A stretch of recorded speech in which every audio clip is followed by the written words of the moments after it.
Praise the lord. యేసయ్య పరిశుద్ధ నామమునకు మహిమ కలుగును గాక.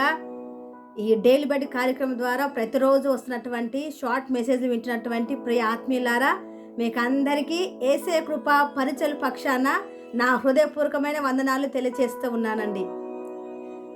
జేసీ రైల్ అనే వ్యక్తి ఒక మాట అన్నాడు, ఒక మంచి మాట అన్నాడండి. అదేంటంటే, మీరు పరలోకంలో చేరడానికి అడ్డుగా ఉన్నవి అవి ఎంత విలువైన వస్తువులైనా సరే వాటిని వదులుకోండి అని అన్నాడు. ఎంత గొప్ప మాట అండి.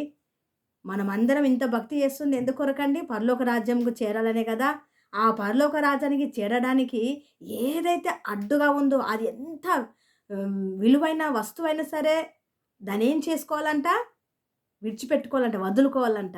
చక్కటి మాట కదండి. సరే అండి, ఈ ఉదయకాల సమయంలో మరి దేవుడు మనకు అనుగ్రహించినటువంటి మాట మనం చదువుకుందామండి. మత్తయి సువార్త 7వ అధ్యాయము 21వ వచనం నేను చదువుతున్నాను. మత్తయి సువార్త 7:21. ప్రభువా ప్రభువా అని నన్ను పిలుచు ప్రతివాడు పరలోక రాజ్యంలో ప్రవేశించడు గాని పరలోకమందున నా తండ్రి చిత్త ప్రకారము చేయువాడే ప్రవేశించును. హల్లెలూయా. ఎంత చక్కటి మాటలండి. యేసు ప్రభు వారు చెప్తున్నటువంటి మాట ఏంటంటే, ప్రభువా ప్రభువా అని నన్ను పిలుచు ప్రతివాడు పరలోక రాజ్యానికి వెళ్ళలేరు, ప్రవేశించలేరు. మరి ఎవరు వెళ్తారయ్యా అని అంటే, నా తండ్రి చిత్త ప్రకారము చేయువాడే ప్రవేశించును. హల్లెలూయా. చాలామంది మందిరాలకు వస్తూ ఉంటారు కదండి. కొన్ని మందిరాల్లో లక్షల సంఖ్యలో వస్తున్నారని చెబుతున్న వారు ఉన్నారు. మరికొన్ని మందిరాల్లో వేల సంఖ్యలో, 100 సంఖ్యలో, 10 సంఖ్యలో ఇలాగా మందిరాలకు వస్తున్నటువంటి వారు చాలా జనాలు ఉన్నారు. కానీ మరి వారందరూ పరలోక రాజ్యానికి వెళ్తున్నారా? వారందరూ నిత్య జీవానికి వెళ్తున్నారా అని అంటే, యేసయ్య చెప్తున్నటువంటి మాట ఏంటంటే, ప్రభువా ప్రభువా అని పిలుచువారు అందరు కాదు. మరి ఎవరు వెళ్తారు పరలోక రాజ్యానికి అని అంటే, తండ్రి చిత్తము ఎవరైతే చేస్తారో, దేవుని చిత్తాన్ని ఎవరైతే నెరవేరుస్తారో, ఆయనకి ఇష్టలుగా ఎవరైతే జీవిస్తారో వారు మాత్రమే పరలోక రాజ్యానికి వెళుతారు. చాలామంది యేసయ్య నమ్ముకునే బిడ్డలు చాలామంది ఉన్నారు కదండి. చాలామంది జీవిస్తూ ఉన్నారు ఈ లోకంలో. దేవుని నమ్ముకొని నిజ దేవుని తెలుసుకొని చాలామంది జీవిస్తున్నారు కదా. మరి వారందరూ పరలోక రాజ్యానికి వెళ్తారా అని అంటే వెళ్ళరనే చెప్తుంది దేవుని వాక్యం. మరి ఎవరు వెళ్తారు అని అంటే, చూడండి, తెస్సలోనికీయులకు రాసినటువంటి మొదటి పత్రిక 4వ అధ్యాయము 3వ వచనం మనం శ్రద్ధగా విందామండి. మీరు ఒకవేళ బైబుల్ మీ దగ్గర ఉంటే మీరు టిక్ చేసుకోండి ఈ వాక్యమును. తెస్సలోనికీయులకు రాసినటువంటి మొదటి పత్రిక 4వ అధ్యాయము 3వ వచనం. ఎవరు ఎవరు ఎవరు తండ్రి ఎవరు పరలోక రాజ్యానికి వెళ్తారు అని అంటే, తండ్రి చిత్తము చేయవా. ఎవరు మరి తండ్రి చిత్తం చేసేవారు? అక్కడ ఏముంది? తండ్రి చిత్తం అంటే ఏంటి మనం చూద్దామండి. 4వ అధ్యాయము తెస్సలోనికీయులకు రాసినటువంటి మొదటి పత్రిక 4వ అధ్యాయము 3వ వచనం నేను చదువుతున్నాను చూడండి. మీరు పరిశుద్ధులాగుటకే అనగా మీరు జారత్వమునకు దూరంగా ఉండుటయే దేవుని చిత్తము. చూడండి, తండ్రి చిత్తము చేయవారే పరలోక రాజ్యానికి వెళ్తారని యేసయ్య అన్నారు కదా. ఏంటి మరి తండ్రి చిత్తం, దేవుని చిత్తం ఏంటి అని అంటే, పరిశుద్ధులుగా జీవించడమే. హల్లెలూయా, హల్లెలూయా. మనము పరిశుద్ధులుగా జీవించడానికి దేవుడు మనల్ని పిలిచాడండి. ఒకప్పుడు మనము మురికివారము, అపిత్రులము, పాపులము కదండి. అన్ని రకరకాల పాపాలు చేస్తాం మనము. దేవునికి విరుద్ధమైన పాపాలు ఎన్నో చేస్తాము. అక్కడి నుండి దేవుడు మనం పిలిచాడు. ఎందుకు పిలిచాడు అనంటే, పరిశుద్ధులుగా జీవించడానికి పిలిచారు. అయితే పిలిచినటువంటి క్రైస్తవులు, ఏర్పరచినటువంటి క్రైస్తవులు ఎలా జీవిస్తున్నారు? పరిశుద్ధులుగా జీవిస్తున్నారా? పరిశుద్ధులుగా జీవిస్తున్నారా? దేవుని కొరకు జీవిస్తున్నారా? ఆయన కొరకు బ్రతుకుతున్నారా అనంటే బ్రతకట్లేదనే చెప్పాలండి. క్రైస్తవులు అనబడిన వారు సినిమాలు తిరగట్లేదా? క్రైస్తవులు అనబడిన వారు సిగరెట్లు తాగట్లేదా? గుట్కాలు తినట్లేదా? గొడవలు పడట్లేదా? అన్ని అపవిత్రమైన కార్యాలన్నీ చేస్తూ ఉన్నారు. క్రైస్తవులు అనబడిన వారు మందిరాలకు రాకుండా అబద్ధాలు ఆడుతూ ఉన్నారు. మందిరాలకు రావట్లేదు, మోసాలు చేస్తున్నారండి. లంచాలు తీసుకున్న క్రైస్తవులు కూడా ఉన్నారు ఈ లోకంలో. వారందరూ పరలోకానికి వెళ్తారు. ప్రభువా ప్రభువా అని పిలుస్తున్నారు కదా. మరి వారు ప్రతిరోజు ప్రార్థన చేసుకుంటున్నారు కదా. మందిరాలకు వస్తున్నారు, దీర్ఘ ప్రార్థన చేస్తున్నారు కదా. మరి కానుకలు ఇస్తున్నారు, చందా మార్చి కానుకలు కూడా ఇస్తున్నారు కదా.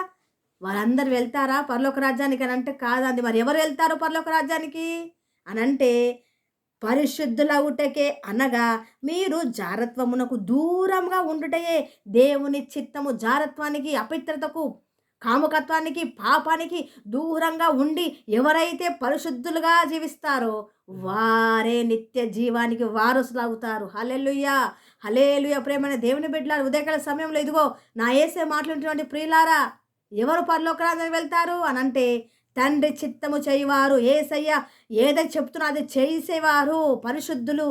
దేవుడు పరిశుద్ధుడు గదా! యేసయ్య ఎవరండి?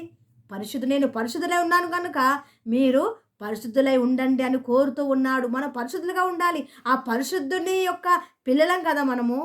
పరిశుద్ధ దేవుని ఆరాధిస్తున్నటువంటి భక్తులం కదా మనము. మరి పరిశుద్ధత కనబడుతుందా? ఏవండి? పరీక్షించుకొని పరిశుద్ధత కనబడుతుందా? నోరు విప్పితే బూతులు. కొంతమంది నోరు విప్పారంటే ఇంకా చెవులు మూసుకోవాల్సిందేనండి. అన్ని మాటలొస్తాయి కొంతమందికి. పేరు మాత్రం మంచి పేర్లు పెట్టుకుంటారు. బైబిల్ పేర్లు పెట్టుకుంటారు. పరిశుద్ధుల పేరు పెట్టుకుంటారు గానీ, పేరుకు తగ్గట్టు అసలు వారి జీవితాలన్నీ వ్యతిరేకంగా ఉంటాయండి. ఎలా ఉండాలి మనము? అందరికీ ఆశ ఉంటది కదండీ! యేసయ్యని నమ్ముకున్న బిడ్డలందరికీ ఒక ఆశ ఉంటది. ఏంటంటే, ప్రభువా నేను పరలోక రాజ్యంలో నీ ఒళ్ళో పడుకోవాలయ్యా, నీ ఎదుట ఉండాలయ్యా అని కోరుకుంటూ ఉంటారు గదా! మరి కోరుకున్నట్టుగా బ్రతుకుతున్నారా? కోరుకున్నట్టుగా జీవిస్తున్నారా? వాక్య ప్రకారంగా జీవిస్తున్నారా? ఇది మనం పరీక్షించుకోవాలండి ఉదయకాల సమయంలో. దేవుని చిత్తం ఏంటి? చూడండి, పరిశుద్ధులుగా జీవించాలి. అపవిత్రతకు, పాపానికి, జారత్వానికి, కామకత్వానికి దూరంగా ఉండాలి. అది దేవుడు కోరుకుంటున్నాడు. అలా ఎవరైతే జీవిస్తారో, పరిశుద్ధంగా ఎవరైతే జీవిస్తారో వారు పరలోక రాజ్యంలో ఉంటారండి. అలాగే ఇంకొక మాట కూడా ఉంటుందండి. హెబ్రీ పత్రిక 13:6లో ఉంటుంది. ఉపకార ధర్మము చేయుట దేవుని చిత్తం. ఉపకారం చేయాలి. మనం ఎన్నెన్నో మేలులు దేవుని దగ్గర పొందుకుంటూ ఉంటాం కదండీ! ఎన్నో మేలులు చేస్తాడు దేవుడు కదా! మన జీవితాల్లో. మనం కూడా మేలు చేయాలి. ఉపకారం చెయ్యాలి. ఆ ధర్మకార్యాలు చెయ్యాలి మనము. అది చేయడం కూడా దేవుని చిత్తం. కొర్నేలి కూడా చాలా దాన ధర్మాలు చేశాడండి. ధనవంతుడు కొర్నేలి.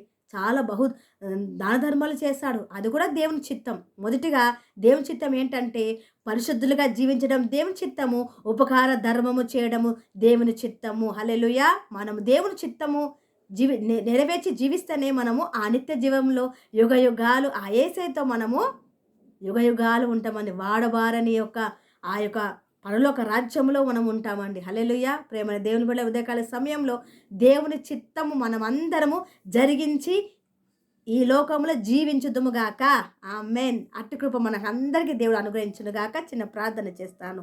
స్తోత్రము తండ్రి, సకల ఆశీర్వాదములకు కానబోతుడా, పరిశుద్ధుడా, మహోన్నతుడా, సర్వాధికారి, నిరంతర స్తోత్రార్హుడా, నీ ఘనమైన మధురమైన నీ నామమును బట్టి మీకు స్తుతులు స్తోత్రాలు చెల్లిస్తున్నామయ్యా. ఈ ఉదయకాల సమయంలో ప్రభువా, ఈ డైలీ బెడ్ కార్యక్రమంలో తండ్రి ఇదిగో నాతో మా అందరితో మీరు మాట్లాడినటువంటి శ్రేష్టమైన అమూల్యమైనటువంటి మీ మాటలు బట్టి మీకు వందనాలయ్యా. తండ్రి, ప్రభువా అని పిలిచేవారు పరలోక రాజ్యంలో వెళ్ళరు, కానీ నా తండ్రి చిత్త ప్రకారం ఎవరైతే జీవిస్తారో చేస్తారో వారు పరలోక రాజ్యానికి వెళ్తారని ఈరోజు మీరు తెలియచేశారు. తండ్రి చిత్తం అంటే ఏంటో మాకు తెలియచేశారు అయ్యా. అయ్యా ప్రభువా, నీకు స్తోత్రములు. అయ్యా నాయన, నీ చిత్త ప్రకారంగా మేము జీవించాలి. నువ్వు ఏదైతే కోరుకుంటున్నావో, ఎలాగైతే జీవించాలని అంటున్నావో, ఏదైతే నీ లేఖనాలు సెలవిస్తున్నాయో అట్టి రీతిగా మేము జీవించడానికి నీ కృప మాకు దయచేయండి. ఈ ఉదయకాల సమయంలో నీ మాటలు వింటున్నటువంటి ప్రియులందరినీ పేరు పేరున జ్ఞాపకం చేసుకోమని, ప్రతి ఒక్క కుటుంబం, ప్రతి ఒక్క బిడ్డ నీ చిత్తము జరిగించే వారిగా ఈ లోకంలో జీవించినట్లుగా సహాయం చేయమని యేసు పరిశుద్ధ నామమును బట్టి ప్రార్థన చేయుచున్నాము తండ్రి. ఆమేన్. ఈ దినమంతా దేవుని యొక్క విశేషమైన కృపా కాపుదల మనందరికీ తోడే ఉండునుగాక. చిన్న ప్రకటన అండి. రేపు ఆదివారము పునరుత్థాన ఆరాధన ఉందండి. ఉదయము 9:30 గంటలకే. ఒకవేళ బాలాజీ నగర్, సిఆర్పిఎఫ్ ఈ అరుంధతి ప్రాంతంలో ఉన్నటువంటి చుట్టూ ఉన్నటువంటి ఆ పరిసర ప్రాంతంలో ఉన్నటువంటి ప్రియులందరికీ ప్రేమతో మిమ్మల్ని ఆహ్వానిస్తున్నామండి. అందరండి, మనమందరం కూడా దేవుని పూర్ణ హృదయముతో, పూర్ణ ఆనందముతో దేవుని స్తుతించి ఆరాధిస్తాం. హల్లెలూయా. Praise the lord.